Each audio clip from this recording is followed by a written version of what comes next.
Imam Arafat, the floor is yours. Thank you very much, Dr. Azza. And I will be speaking about the role of religious leaders and politicians in achieving what you are talking about. But I would like to start by saying, Bismillahir Rahmanir Rahim, Alhamdulillah, wa salatu wa salamu ala Sayyidi Rasulillah.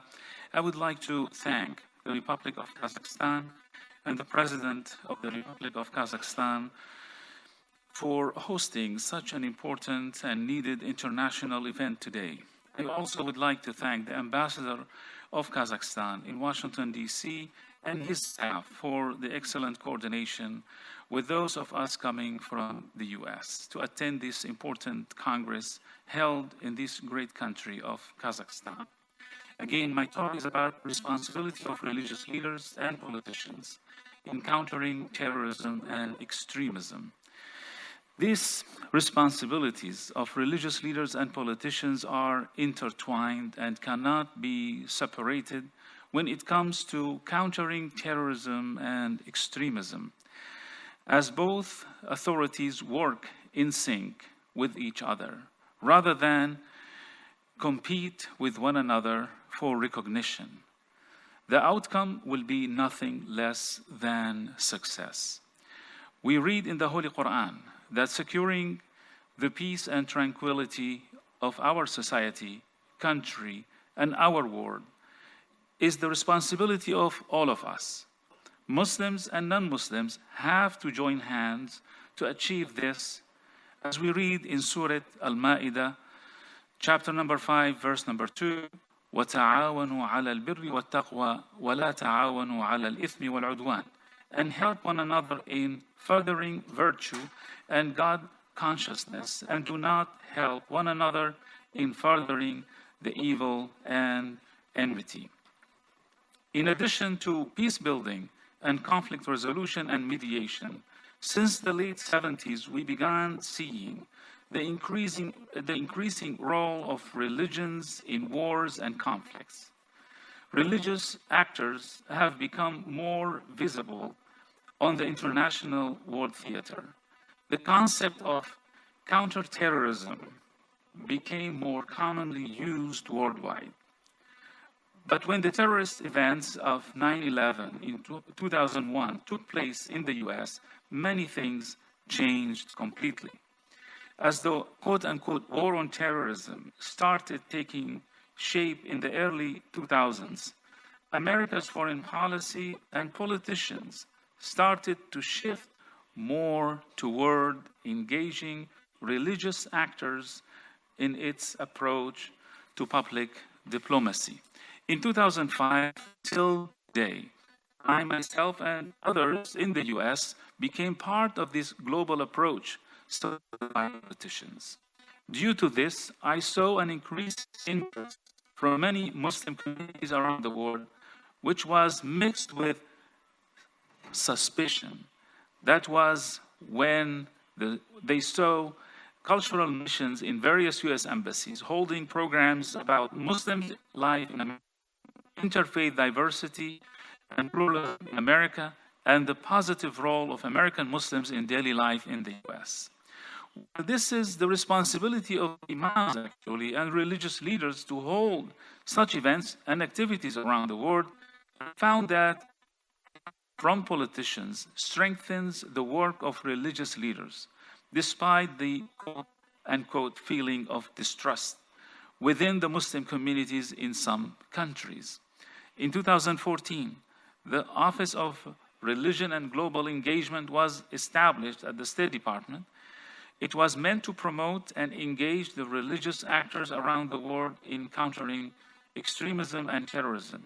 In February 2015, a summit was held for the first time in Washington, D.C., with representations from almost 60 countries to emphasize the role of religious leaders and politicians in countering terrorism and extremism. And here I just would like to get away from my comments just to say I wish that this summit is held again and again and again. So, in many countries in Africa and Asia, when politicians and religious leaders work together for the security and prosperity of their countries, that is a support for human rights and civil societies as well.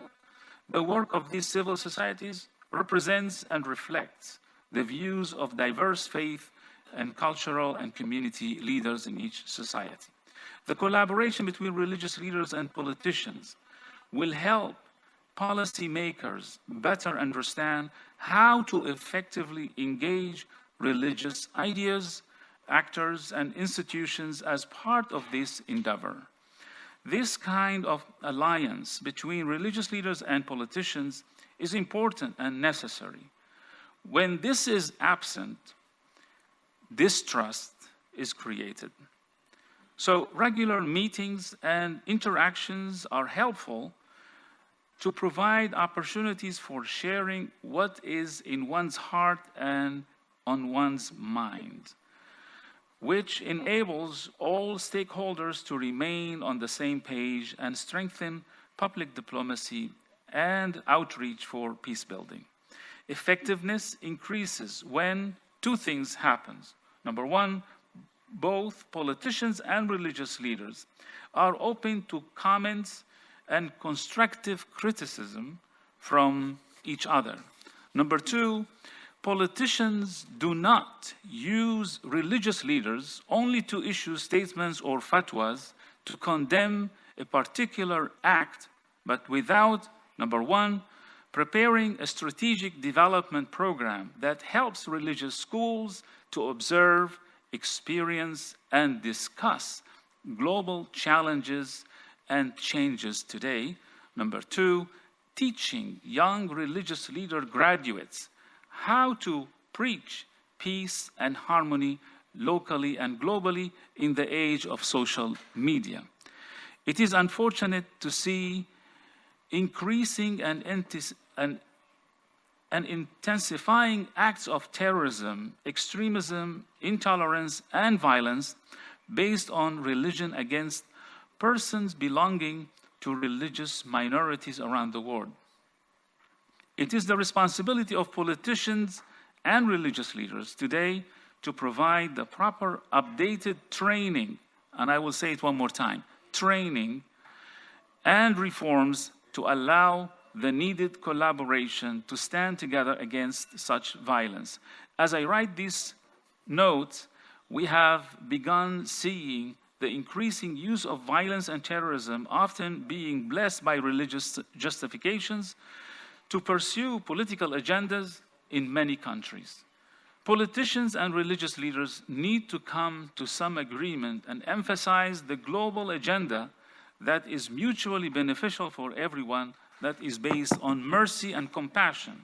It is our collective responsibility to join hands in the building and developing of our human family. I hope and pray that this Congress in Kazakhstan will be a turning point in the relations between politicians and religious leaders to, number one, unite and support one another. Number two, identify and prepare special trainings for imams and other religious leaders, other faith traditions, as we are working on in the United States about the School of Religious Diplomacy and Global Cooperation for training religious leaders. And number three, implement effective joint methods to counter terrorism, extremism, fanaticism, and xenophobia. And number four, show the world that securing peace and harmony is of the highest importance on both the religious agenda and the politician agendas. Thank you.